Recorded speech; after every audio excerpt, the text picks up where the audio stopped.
Shalom saudari-saudariku yang dikasihi Tuhan, salam damai di dalam Kristus.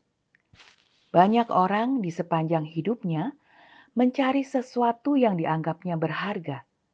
Entah itu emas, perak, uang, tanah, rumah, saham, dan sebagainya. Bahkan sekarang banyak orang mencari ketenaran di sosial media. Karena banyak orang merasa menjadi berarti dan berharga ketika mereka terkenal di mana-mana. Dan sosial media merupakan sarana yang paling mudah dan cepat saat ini untuk membuat seseorang menjadi terkenal. Kenikmatan hidup juga seringkali diburu oleh banyak orang, seperti liburan ke tempat-tempat yang mempesona sambil berwisata kuliner di sana. Gaya hidup yang wah juga banyak diburu orang dan dianggap sebagai gaya hidup yang berharga.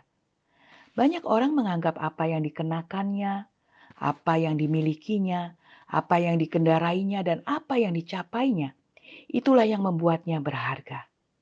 Namun, benarkah demikian? Bagaimana jika kita tidak mendapatkannya? Apakah hidup kita jadi tidak berharga? Firman Tuhan berkata, kita berharga di mata Tuhan bukan karena apa yang kita miliki atau apa yang kita capai, tetapi karena esensi kita di mata Tuhan. Kita diciptakan serupa dan segambar dengan Allah. Kita dikasihi oleh Allah. Bahkan ketika kita jatuh ke dalam dosa, Tuhan tetap menganggap kita adalah ciptaannya yang berharga. Tuhan menjanjikan kehadiran juru selamat buat kita. Dan ketika tiba waktunya, Tuhan menjadi juru selamat buat kita. Buluh yang terkulai tidak dipatahkannya. Sumbu yang berasap tidak dipadamkannya. Sungguh luar biasa bukan? Para wanita yang dikasihi Tuhan, firman Tuhan dalam Yesaya 43 ayat 4a menyatakan, oleh karena engkau berharga di mataku dan mulia, dan aku ini mengasihi engkau.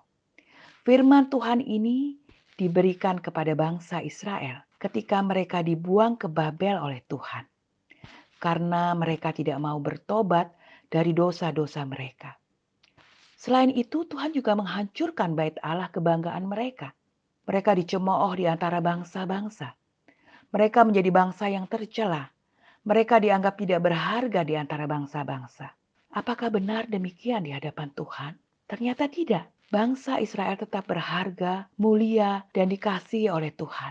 Tuhan tetap mengasihi bangsa Israel bukan karena apa yang mereka lakukan terhadap Tuhan, tetapi karena Tuhan memang mengasihi bangsa Israel dan Tuhan tetap mengasihi mereka apapun keadaan mereka.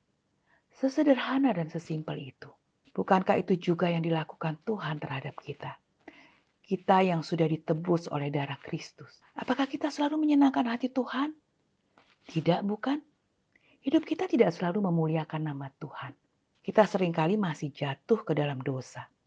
Namun Tuhan tetap mengasihi kita bukan karena apa yang kita lakukan buat Tuhan, tetapi karena apa yang Tuhan lakukan buat kita. Yaitu Tuhan mengasihi kita dan tetap mengasihi kita apapun keadaan kita, karena kita berharga dan mulia di hadapannya. Puji Tuhan.